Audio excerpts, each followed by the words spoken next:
ഹിറ്റായില്ല. അതെന്താന്ന് അതെന്താണോ വെച്ച് കഴിഞ്ഞാൽ തോന്നുന്നത്? ഓൾറെഡി ആ സീരിയൽ ഒരു 6 വർഷം പോയ ഒരു സീരിയലാണ്. അപ്പോൾ നമ്മളൊരു സീരിയലില് ഒരു മെഗാ സീരിയലിൽ കാണിക്കാൻ പറ്റുന്ന എല്ലാം കാണിച്ചു, ഇനിയൊന്നും കാണിക്കാനില്ല. പിന്നെ സെക്കൻഡ് പാർട്ട് ചാനലിന്റെ പിന്നെ നമ്മളെല്ലാവരും വിചാരിച്ച് അങ്ങനെ ഡിസിഷൻ എടുത്തപ്പോൾ ചിലപ്പോൾ ചെയ്ത് നോക്കാം, എങ്ങാനും ഹിറ്റ് ആയാലോ എന്ന് വിചാരിച്ച് അങ്ങനെ. ചെയ്തതാണ്. ഓക്കെ. അപ്പം ഒന്നും ചെയ്യാനില്ല. മറ്റേന്ന് പറഞ്ഞാൽ ഒരു ഇതുണ്ടായിരുന്നു. ആദ്യം ഇഷ്ടം ഒരാൾ കൂടെ നടക്കുന്നു, അപ്പോൾ അയാൾക്ക് ഇഷ്ടമല്ല എന്ന് പറയണു, പിന്നെ അത് ഇഷ്ടമാണെന്ന് പറയണു, പിന്നെ കല്യാണം നടക്കുന്നു, കല്യാണം നടക്കാതിരിക്കുന്നു, മരിക്കുന്നു, മറിച്ച് ജീവിച്ചു വരുന്നു, അങ്ങനെ പല പല കാര്യങ്ങളുണ്ടായിരുന്നു. ആ സീരിയൽ തീരുമ്പോൾ ഞങ്ങൾ ഹാപ്പി എൻഡിങ് ആയിട്ടാണ് തീർന്നത്. ഭാര്യ ഭർത്താവ് കൊച്ച് ഒക്കെ ആയിട്ട് സുഖമായിട്ട് ലല്ലെല്ലാം പാടി തീർത്തതാണ്. പിന്നെ അവിടുന്ന് തുടങ്ങുമ്പോൾ പിന്നെ നമ്മൾ ചില സിനിമകളെയൊക്കെ പോലെ സെക്കൻഡ് പാർട്ട് സീരിയലിന് അത്രയും കൊണ്ടുവരാൻ പറ്റില്ലല്ലോ. എത്രയൊക്കെ ആണെങ്കിലും അതിനൊരു പിഴിയാനുള്ളൊരു സാധനം കഴിഞ്ഞു. അപ്പം മേ ബി അതായിരിക്കാം ആളുകൾക്ക് അത് അത്രയ്ക്ക് ഇഷ്ടപ്പെട്ടില്ല. പ്രത്യേകിച്ച് കഥയൊന്നും ഉണ്ടായിരുന്നില്ല, അതുകൊണ്ടാണ് അത് ടേക്ക് ഓഫ് ചെയ്യുന്നത്. പക്ഷേ റൈറ്റർ മാറി. അപ്പൊ ആദ്യത്തെ സീത എഴുതിയ റൈറ്റർ അല്ലാത്തത് കൊണ്ടും ആവാം. കാരണം അന്ന് എഴുതിയ ആൾക്ക് ആ ഒരു എസെൻസ് അല്ലെങ്കിൽ ആ ഒരു സംഭവങ്ങൾ കിടക്കുന്നുണ്ടാവും. അപ്പൊ പുതിയൊരാൾ വരുമ്പോൾ അയാളുടെ ശൈലി പുതിയതായിരിക്കും. അപ്പൊ ഓഡിയൻസിന് മറ്റേ ശൈലി ഓൾറെഡി മനസ്സിൽ കിടക്കുമായിരിക്കും. അങ്ങനെയും വരാം. അല്ല, വേറൊന്നും ഞാൻ കേട്ടത് വെച്ചാൽ ഏഷ്യാനെറ്റില് ചിന്താവിഷ്ടയായ സീത എന്ന് പറഞ്ഞൊരു സീരിയല് അതിന്റെ തന്നെയാണ് ആക്ച്വലി സീത എന്ന് പറയണതെന്ന്. അതങ്ങനെ തന്നെയാണ്. ഏഷ്യാനെറ്റ് ചിന്താവിഷ്ടയായ സീതയാണ് ചെയ്തത്. പക്ഷെ അതെന്തോ ഒരു എഗ്രിമെന്റ് എന്തോ ഉണ്ടായിരുന്നു, 150 എപ്പിസോഡ് എന്തോ ഉള്ളൂ, അങ്ങനെ എന്തോ ഉണ്ടായിരുന്നു. പക്ഷെ 150 എപ്പിസോഡ് കഴിഞ്ഞപ്പോ നമ്മുടെ ഈ സീരിയൽ കുറച്ചുകൂടി മുന്നോട്ട് കൊണ്ടുപോകണമെന്ന് ഡയറക്ടർക്ക് ഒരു ആഗ്രഹം വന്നു. പക്ഷെ അപ്പം വേറൊരു ചാനലിനെ അപ്രോച്ച് ചെയ്തു. അപ്പൊ അവര് ചെയ്തപ്പോൾ അവർ ഓക്കെ പറഞ്ഞു. അങ്ങനെ നമ്മൾ എവിടെയാണോ തീർന്നത് അവിടുന്ന് പുതിയതായിട്ട് ഈ ഫ്ലവേഴ്സിൽ കൊണ്ടുവന്ന് ചെയ്തു.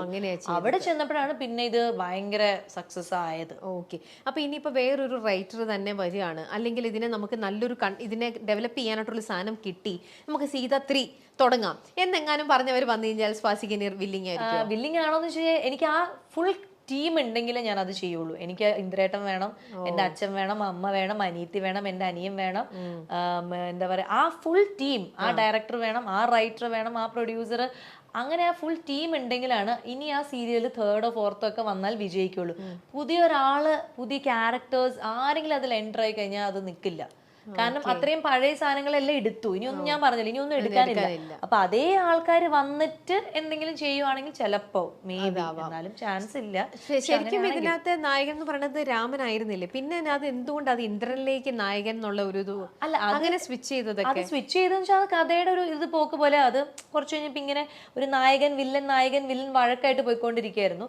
അപ്പൊ ആ ഒരു ട്രയാങ്കിൾ ലവ് സ്റ്റോറീനെ വേറൊരു ഭാവം കൊടുക്കാം എന്ന് റൈറ്റർക്ക് തോന്നിയപ്പോ ഈ വില്ലനെ നല്ലവനായിട്ട് തന്നെ ഇരുന്നു. പിന്നെ അങ്ങനെ ഒരു ലവ് സ്റ്റോറി ആയി, പിന്നെ അത് കല്യാണമായി, അത് പ്രശ്നമായി. പിന്നെ രണ്ട് ഭാര്യ ഭർത്താവും വേറെ വേറെ ജോഡികൾ, രണ്ടുപേർക്കും 2 സ്വഭാവമായിരിക്കും, രണ്ടുപേരുടെയും ലൈഫിന്റെ പേഴ്സ്പെക്റ്റീവ് വേറെ ആയിരിക്കും. അപ്പൊ അങ്ങനെ കഥ പോയി. അപ്പൊ അങ്ങനെയൊക്കെ ഒരുവിധം എല്ലാം പോയി. അതെല്ലാം ആ റൈറ്ററിന് അപ്പൊ തോന്നിയതാണ്. ആൻഡ് ഒരു റൊമാൻറ്റിക് ട്രാക്ക് നമ്മുടെ മലയാളം സീരിയലിൽ ഉണ്ടായിരുന്നില്ല. നമ്മുടെ മലയാളം സീരിയലിൽ എപ്പോഴും എന്ന് പറഞ്ഞാൽ അങ്ങനെ തൊടുക അല്ലെങ്കിൽ ഉമ്മ വയ്ക്കുക അങ്ങനെയൊന്നും ഉണ്ടായിരുന്നില്ല.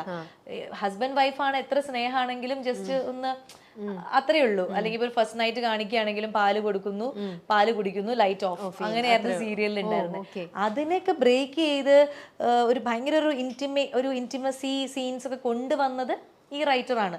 അല്ലെങ്കിൽ ആ ഡയറക്ടർ അതിനുള്ളൊരു ധൈര്യം കാണിച്ചു, ആ ചാനലിൽ അത് ടെലികാസ്റ്റ് ചെയ്യാൻ ധൈര്യം കാണിച്ചു. അപ്പൊ നമുക്ക് ആ ധൈര്യം വന്നത് എന്താ വെച്ച് കഴിഞ്ഞാൽ നമ്മൾ ഹിന്ദി സീരിയൽസ് ഒക്കെ ഫോളോ ചെയ്യുന്ന മലയാളി ഓഡിയൻസിന്റെ ഇത് എടുത്ത് നോക്കിയപ്പോൾ എല്ലാവർക്കും ഭയങ്കര ഇഷ്ടമാണ്. ഹിന്ദി സീരിയൽ ഫുൾ റൊമാൻസ് ആണ്, വേറെ കഥയൊന്നും ഇല്ല അതിനകത്ത്. പ്രത്യേകിച്ച് മിണ്ടിയ പാട്ട്, ഹിന്ദി സിനിമ പോലെ തന്നെ സീരിയല്. അപ്പൊ നമ്മൾ വിചാരിച്ചു അത് ഇഷ്ടപ്പെടുന്ന ഓഡിയൻസ് അത്രത്തോളം കൂടുതൽ ഉണ്ടെങ്കിൽ നമുക്കും ട്രൈ ചെയ്ത് നോക്കാം എന്ന് വിചാരിച്ചാണ് അങ്ങനെ ഒരു റൊമാൻറ്റിക് ട്രാക്ക് പിടിച്ചത്. അത് പിടിച്ചതുകൊണ്ട് മാത്രമാണ് ഞങ്ങളുടെ സീരിയൽ ഇത്രയും യങ്സ്റ്റേഴ്സിന്റെ ഇടയിലൊക്കെ വൈറലായത്. ഈ റീൽസ് ഉണ്ടാക്കുക, അല്ലെങ്കിൽ ഈ ലോങ് ഡിസ്റ്റൻസ് റിലേഷൻഷിപ്പ്, അല്ലെങ്കിൽ ഹസ്ബൻഡ് വൈഫിന്റെ റിലേഷൻഷിപ്പ്, അതൊക്കെ ബിൽഡ് ചെയ്തത് ആ റൊമാൻസ് വന്നുകൊണ്ടാണ്. നമ്മൾ എല്ലാം ഭയങ്കര കുറച്ചും കൂടി ഒരു സിനിമാറ്റിക് ആയിട്ട് കാണിക്കാനൊക്കെ ശ്രമിച്ചു. പ്രേമമാണെങ്കിലും അതിലെ ഇന്റിമസി ആണെങ്കിലും എല്ലാം. അപ്പം മേ ബി അത് അവർക്ക് ഇഷ്ടപ്പെട്ട് കാണും.